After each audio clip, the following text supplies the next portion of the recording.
Episode 408. Cukup, Jensen, kamu masuk ke rumah keluarga Miller tanpa izin, dan kalaupun kami tidak membunuhmu, itu karena kami sudah berbaik hati padamu. Kamu cepat pergi dari sini, selamanya kamu tidak boleh lagi masuk ke rumah keluarga Miller. Melihat kekacauan di rumah keluarga Miller akibat ulah Jensen, Renata pun sadar bahwa dirinya tidak boleh lagi bersikap murah hati. Aku tidak akan pergi, tidak peduli siapapun itu. Apakah Tuan Woodley atau 4 pemuda keluarga elit ibu kota, tidak ada yang bisa mengambil Elena dariku. Jensen masih tidak mau berkonflik langsung dengan keluarga Miller, tetapi dia sudah mempertegas pendiriannya tentang masalah ini. Apakah kamu pikir dengan hanya mengandalkan keterampilan medis, kamu bisa menang melawan keluarga Miller?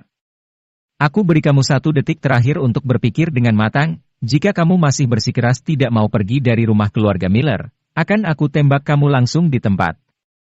Suara Renata terdengar penuh kekuasaan, dia bisa dengan mudah membunuh Jensen semudah membunuh seorang rakyat jelata. Saat ini, semua orang tahu bahwa Renata sangat marah. Paman ketiga sangat mengkhawatirkan Jensen.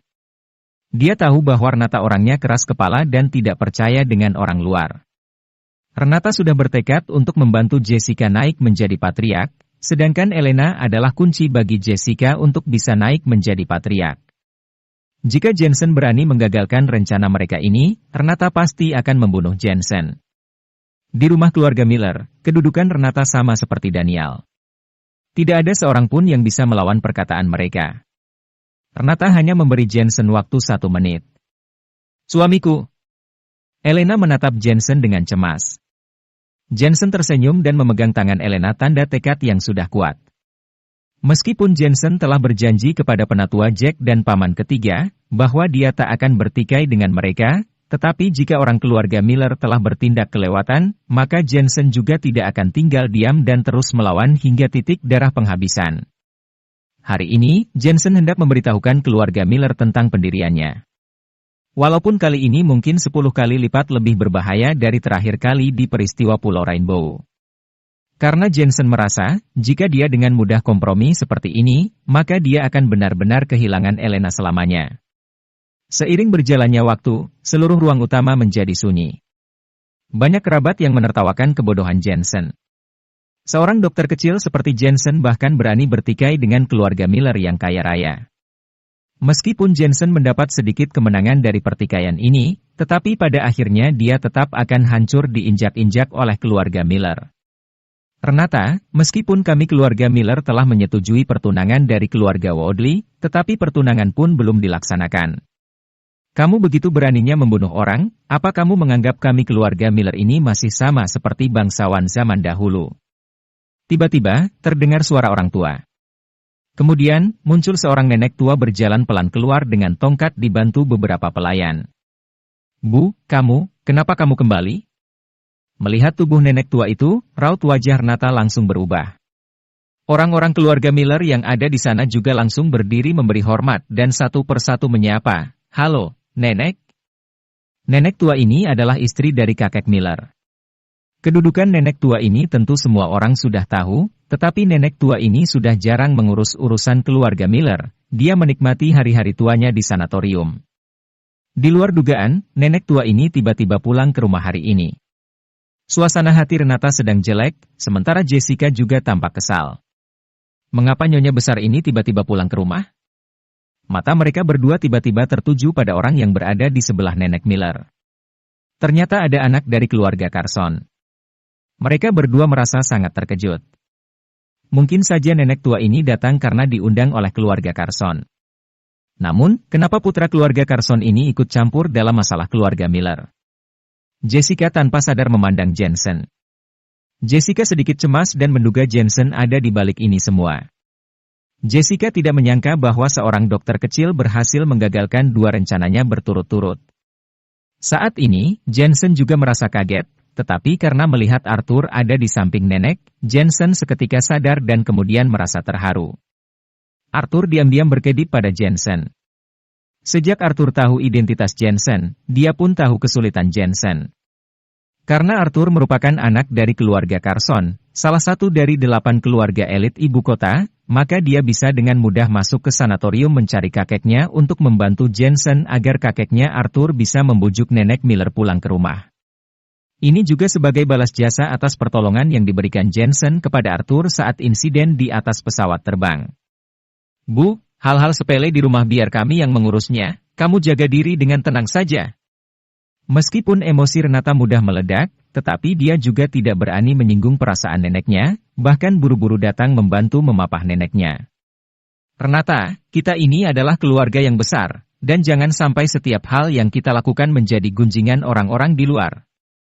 Nenek tua berkata dengan nada datar, matanya memandang wajah Elena sambil tersenyum dan berkata, Elena, kamu adalah anak keluarga Miller yang tertinggal di luar sana, bagus, kamu sangat cantik.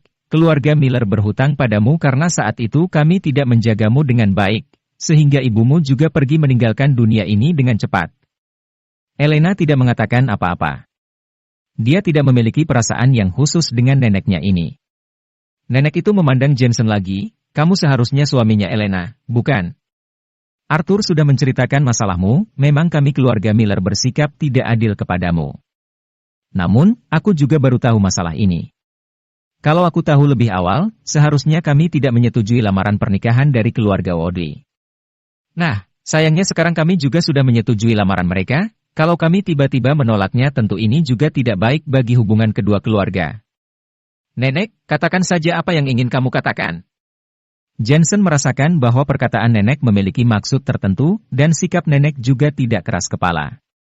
Sekarang anak laki-laki keluarga Woodley sudah pergi ke kamp militer untuk menjalani pelatihan, dia baru bisa pulang setengah tahun kemudian.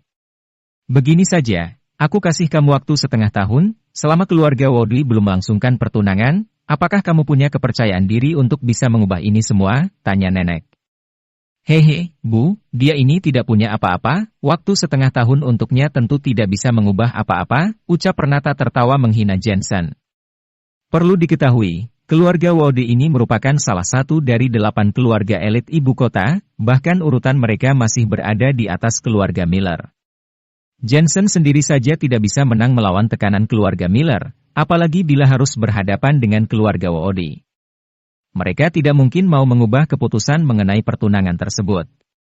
Setengah tahun? Mata Jensen berkedip, meskipun dia juga merasakan banyak tekanan, tetapi ini adalah satu-satunya pilihannya yang bisa dia ambil. Baiklah, setengah tahun kemudian, aku akan membuat pandangan keluarga Woodley dan keluarga Miller terhadap diriku ini berubah. Jika aku gagal melakukannya, aku sendiri yang akan mengajukan perceraian dengan Elena.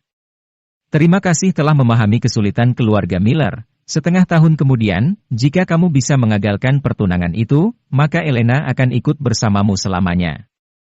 Ingat, jangan lakukan hal yang melanggar hukum, kata nenek dengan penuh kasih sayang. Kalau Elena sendiri, kamu tidak usah khawatir, dia akan tetap tinggal di rumah keluarga Miller. Selama aku ada, tidak akan ada orang yang berani menindasnya.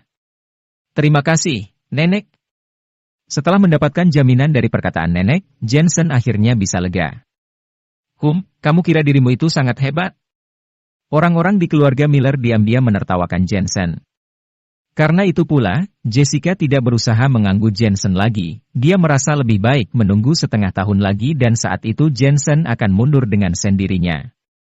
Bu, Jensen ini selalu membuat keluarga kita tidak tenang. Kita harusnya beri dia sedikit pelajaran.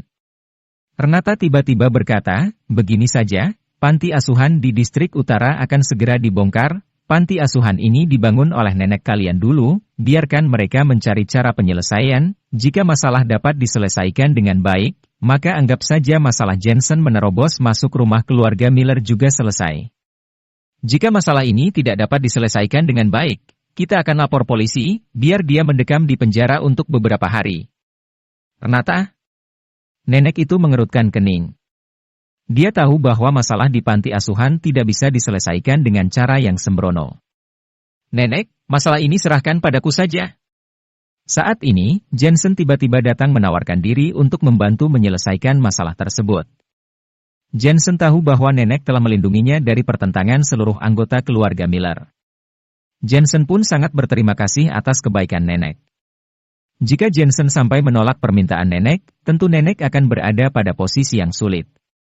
Jensen, kenapa kamu setuju untuk membantu? Elena diam-diam menarik Jensen. Saat pertama kali datang ke ibu kota, Jensen sama sekali tidak hafal dengan tempat-tempat di sana. Kalau begitu, bagaimana caranya bisa menyelesaikan masalah panti asuhan dengan baik? Selain itu, masalah panti asuhan ini sepertinya agak rumit juga. Kalau bukan begitu, orang keluarga Miller pasti sudah berebut untuk mengelolanya. Percayalah padaku. Jensen menatap Elena dengan tatapan meyakinkan.